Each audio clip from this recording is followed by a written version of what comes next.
अरविंद केजरीवाल जी के नेतृत्व में हो सकता है कि एक फर्स्ट टाइम पॉलिटिशियन एक राज्य की मुख्यमंत्री बने, कि दिल्ली के लोकप्रिय मुख्यमंत्री मेरे बड़े भाई अरविंद केजरीवाल जी आज इस्तीफा दे रहे हैं। केंद्र सरकार की एजेंसीज एक पिंजरे में कैद तोते की तरह हैं और अरविंद केजरीवाल जी की गिरफ्तारी गलत थी कि भारतीय जनता पार्टी की 22 राज्यों में सरकार है, किसी एक राज्य में भी वो फ्री बिजली, अच्छे स्कूल, अच्छे अस्पताल, मोहल्ला क्लिनिक, फ्री बस यात्रा नहीं दे पाते हैं। सभी दिल्ली वाले इतने गुस्सा हैं, भारतीय जनता पार्टी के षड्यंत्र से नाराज हैं और अपने बेटे, अपने भाई अरविंद केजरीवाल जी को फिर से दिल्ली का मुख्यमंत्री देखना चाहते हैं।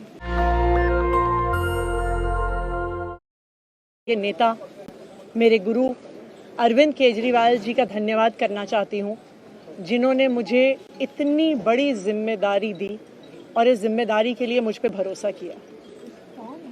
ये सिर्फ आम आदमी पार्टी में हो सकता है, अरविंद केजरीवाल जी के नेतृत्व में हो सकता है कि एक फर्स्ट टाइम पॉलिटिशियन एक राज्य की मुख्यमंत्री बने।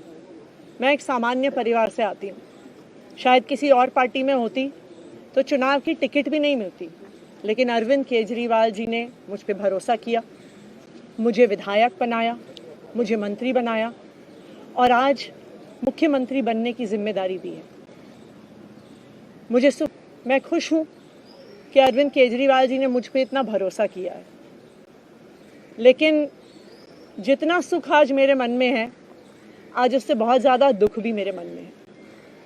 दुख इसलिए कि दिल्ली के लोकप्रिय मुख्यमंत्री मेरे बड़े भाई अरविंद केजरीवाल जी आज इस्तीफा दे रहे हैं। मैं आज ये ज़रूर कहना चाहती हूँ आम आदमी पार्टी के सभी विधायकों की तरफ से, दिल्ली की 2 करोड़ जनता की तरफ से, कि दिल्ली का एक ही मुख्यमंत्री है और उस मुख्यमंत्री का नाम अरविंद केजरीवाल है।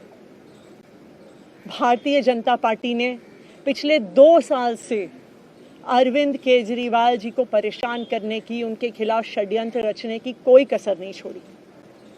एक ऐसा आदमी जो अपनी IRS कमिश्नर की नौकरी ठुकरा सकता था, एक ऐसा आदमी जो एक नई पॉलिटिकल पार्टी से पहली बार चुनाव लड़के मुख्यमंत्री पद से इस्तीफा दे सकता था, ऐसे आदमी पर, ऐसे ईमानदार आदमी पर भारतीय जनता पार्टी ने भ्रष्टाचार के आरोप लगाए, झूठे केस किए, फर्जी केस किए, अपनी एजेंसीज ED को, CBI को उनके पीछे छोड़ दिया, उनको झूठे मुकदमे में 6 महीने तक जेल में रखा। आखिरकार सुप्रीम कोर्ट ने उन्हें जमानत दी और सुप्रीम कोर्ट ने सिर्फ उनको जमानत नहीं दी, सुप्रीम कोर्ट ने केंद्र सरकार के मुंह पे तमाचा मारा, उनकी एजेंसीज के मुंह पे तमाचा मारा। उन्हें कहा कि इनकी एजेंसीज, केंद्र सरकार की एजेंसीज एक पिंजरे में कैद तोते की तरह हैं और अरविंद केजरीवाल जी की गिरफ्तारी गलत थी। अगर अरविंद केजरीवाल जी की जगह कोई और मुख्यमंत्री होता, कोई और नेता होता, तो वो 2 मिनट नहीं सोचता मुख्यमंत्री की कुर्सी पे बैठने के बारे में। लेकिन अरविंद केजरीवाल जी ने वो किया जो आज तक इस देश का इतिहास तो छोड़िए, शायद दुनिया के इतिहास में किसी नेता ने ना किया हो। उन्होंने कहा कि मेरे लिए सिर्फ सुप्रीम कोर्ट का फैसला काफ़ी नहीं है, मैं जनता की अदालत में जाऊंगा।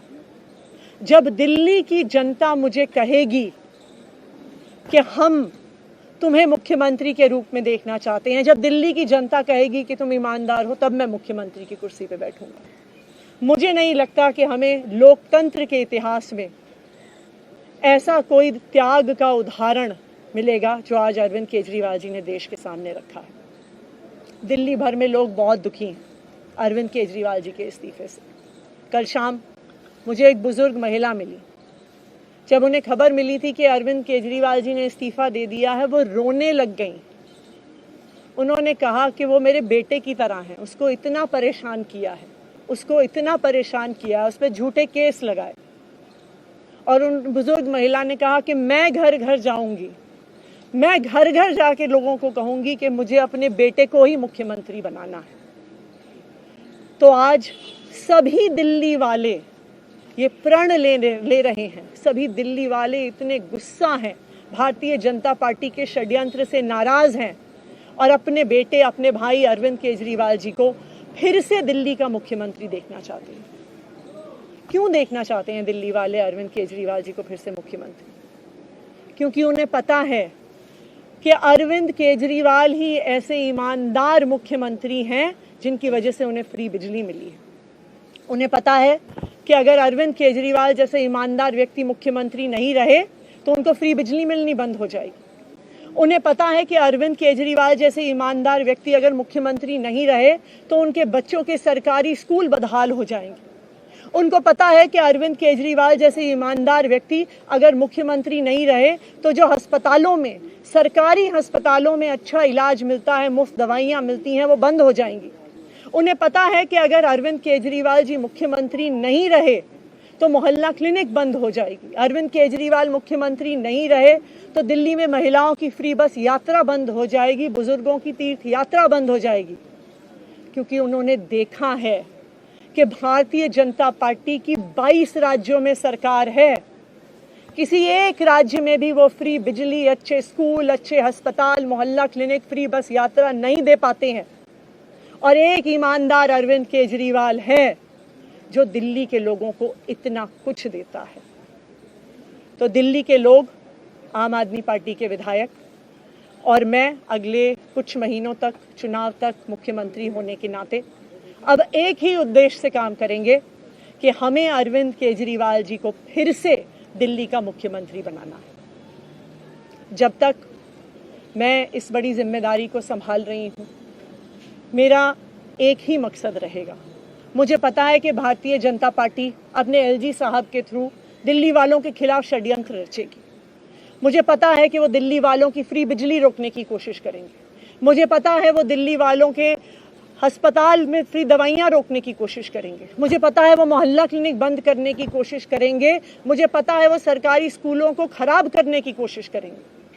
तो अगले कुछ महीने तक, जब तक ये जिम्मेदारी मेरे पास है, मैं दिल्ली के लोगों की रक्षा करने की कोशिश करूंगी और अरविंद केजरीवाल जी के मार्गदर्शन में दिल्ली की सरकार चलाऊंगी। मेरा अपने सभी कार्यकर्ताओं से, सभी विधायक साथियों से, दिल्ली के लोगों से बस एक ही अनुरोध है, आप में से कोई मुझे बधाई मत दीजिएगा, आप में से कोई मुझे माला मत पहनाइएगा, क्योंकि मेरे लिए और मुझे लगता है सभी दिल्ली वालों के लिए ये एक बहुत दुख की घड़ी है कि दिल्ली के चहेते मुख्यमंत्री को आज इस्तीफा दिया है।